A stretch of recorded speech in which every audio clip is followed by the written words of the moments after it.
Hello friends, Arvind study official में आप सभी का स्वागत है। तो आज के इस वीडियो में हम लोग लोधी वंश के बारे में पढ़ने वाले हैं। इससे पहले के वीडियो में हम लोगों ने सैयद वंश के बारे में पढ़ा था। तो सैयद वंश को हम लोगों ने डिटेल से कवर कर लिया था। वंश के बाद में लोधी वंश को शुरू करने वाले हैं। इस वीडियो का जो पीडीएफ है वो आपको टेलीग्राम चैनल पर मिल जाएगा। इससे पहले के जितने भी वीडियो हैं उन सभी का पीडीएफ टेलीग्राम चैनल पर डाल दिया गया है, वहाँ से आप उसे डाउनलोड कर सकते हैं। चलिए वीडियो को शुरू करते हैं। वीडियो शुरू करने से पहले आपसे एक रिक्वेस्ट रहेगी, अगर चैनल पे पहली बार आए हैं तो वीडियो को लाइक करें और चैनल को सब्सक्राइब कर लें ताकि इसी प्रकार के जीके वीडियो आप तक पहुंचते रहें। तो चलिए वीडियो को शुरू करते हैं। तो जो लोधी वंश है, इस वंश के जो संस्थापक हैं वो बहलोल लोधी को कहा जाता है। अगर लोधी वंश के संस्थापक की बात करें तो लोधी वंश का जो संस्थापक है वो बहलोल लोधी को माना जाता है। इसने बहलोल लोधी ने लोधी वंश की स्थापना की।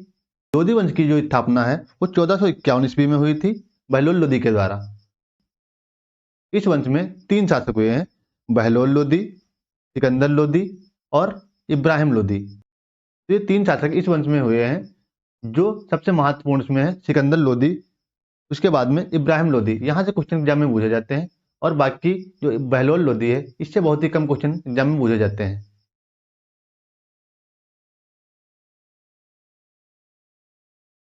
यह जो वंश है लोधी वंश, यह दिल्ली सल्तनत का अंतिम वंश है और इस वंश का जो अंतिम शासक है इब्राहिम लोधी, यह दिल्ली सल्तनत काल का भी अंतिम शासक है। इसके बाद में मुगल वंश की स्थापना हो जाती है, जो आगे हम देखेंगे।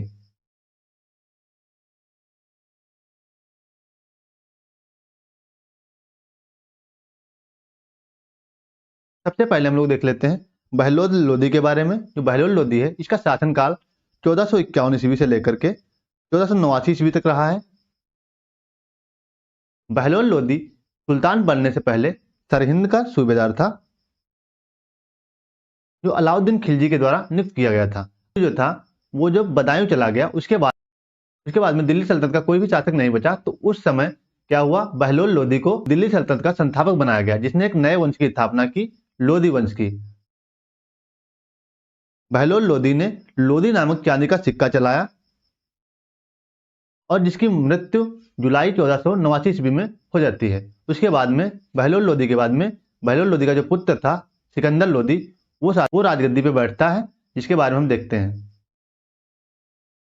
तो जो सिकंदर लोधी है इसका जो शासनकाल है वो 1489 से लेकर के 1517 ईस्वी तक रहा है। जो सिकंदर लोधी है इसका मूल नाम क्या था, तो मूल नाम इसका जो था वो निजाम खां था। सिकंदर लोधी का नाम निजाम खां था। सिकंदर लोधी ने सुल्तान सिकंदर शाह की उपाधि धारण की। तो सिकंदर लोधी है इसने सिकंदर शाह की उपाधि धारण की थी, यानी सुल्तान सिकंदर शाह की उपाधि इसने धारण की और आगरा शहर की इसने स्थापना करवाई।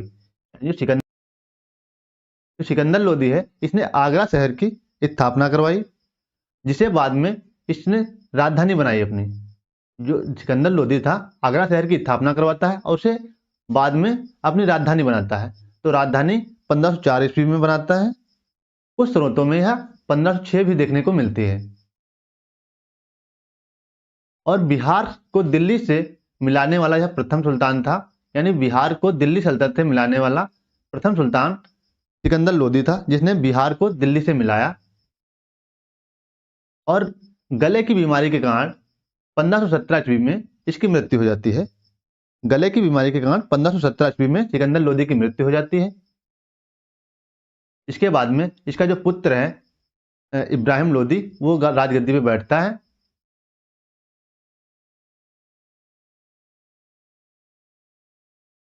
अब इसके बाद हम देखते हैं सिकंदर लोधी के जो महत्वपूर्ण कुछ कार्य रहे हैं उनको देख लेते हैं, जो एग्जाम में पूछे जाते हैं। सिकंदर लोधी ने गज सिकंदरी नामक एक पैमाने का निर्माण कराया था, जो भूमि माप के लिए उपयोग किया जाता था, जिसकी लंबाई 39 अंगुल रही थी और जो इंच में अगर बात करें तो जिसकी लंबाई 33 इंच देखने को मिलती है।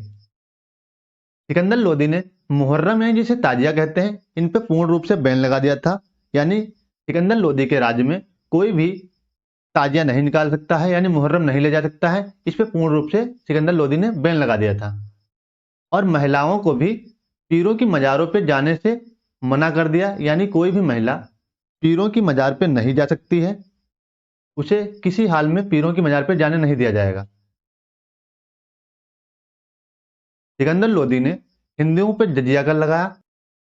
सिकंदर लोदी ने हिंदुओं पे जजिया कर लगाया, जिसका निर्माण 712 ईस्वी में मोहम्मद बिन कासिम के द्वारा किया गया था, जिसका उपयोग बाद में इसने हिंदुओं पर जजिया कर के रूप में लागू किया और हिंदुओं को यमुना नदी में नहाने पर भी प्रतिबंध लगा दिया कि कोई भी हिंदू यमुना नदी में स्नान नहीं कर सकता है। ये सिकंदर लोदी ने हिंदुओं पे बहुत ही अत्याचार किया था। सिकंदर लोदी ने लज्जत सिकंदर शाही की रचना की, जो भारतीय संगीत पर पहला फारसी ग्रंथ था।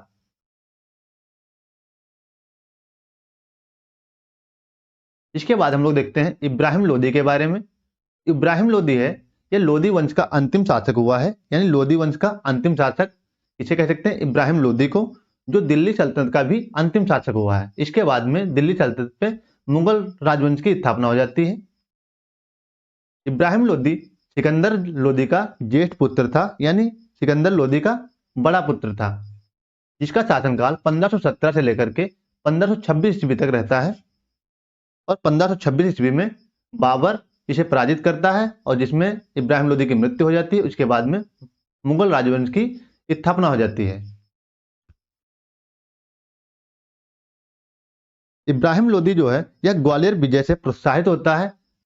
ग्वालियर विजय 1518 ईस्वी में करता है, वहां पे विजय होता है। उसके बाद में उससे प्रोत्साहित होकर मेवाड़ पर आक्रमण करता है, जहां का शासक राणा सांगा होता है, जिसका राणा सांगा से खतौली के युद्ध में सामना होता है, जिसमें इब्राहिम लोदी की पराजय होती है और राणा सांगा विजय होता है।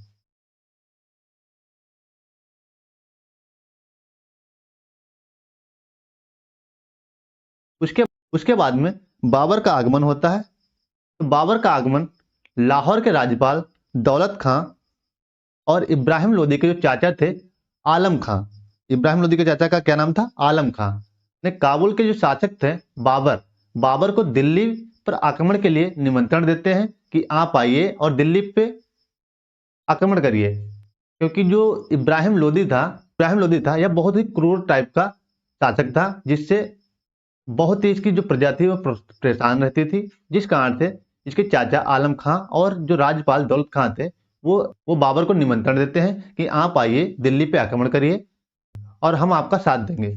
तो बाबर आता है दिल्ली पे आक्रमण के लिए। 1526 ईस्वी में पानीपत का प्रथम युद्ध होता है। जो रणनीति बनती है पानीपत के प्रथम युद्ध की, वो 1526 ईस्वी में बाबर और इब्राहिम लोदी के बीच में पानीपत का प्रथम युद्ध होता है, जिसमें बाबर इब्राहिम लोदी को पराजित करता है और इब्राहिम युद्ध भूमि में मारा जाता है, यानी जो इब्राहिम है वो युद्ध भूमि में मारा जाता है। इसके बाद में इस वंश का खात्मा हो जाता है। इसके बाद में दिल्ली सल्तनत पे मुगल वंश की स्थापना होती है। यहाँ पे नोट करके दिया हुआ है, आप इसे ध्यान रखिए। मध्यकालीन भारत का जो एकमात्र सुल्तान था इब्राहिम लोदी, जो युद्ध भूमि में मारा गया। इब्राहिम के मरने के साथ ही दिल्ली सल्तनत का अंत हो जाता है और एक नए राजवंश मुगल वंश की स्थापना होती है, जिसको हम आगे पढ़ेंगे। इस वीडियो में इतना ही। अगर वीडियो अच्छा लगा हो तो वीडियो को लाइक करें और चैनल को सब्सक्राइब कर लें, ताकि इसी प्रकार के जीके वीडियो आप तक पहुंचते रहें। इस वीडियो का पीडीएफ आपको टेलीग्राम चैनल पर मिल जाएगा, वहां से आप इसे डाउनलोड कर सकते हैं। अभी तो चलिए मिलते हैं नेक्स्ट वीडियो में, तब तक के लिए जय हिंद।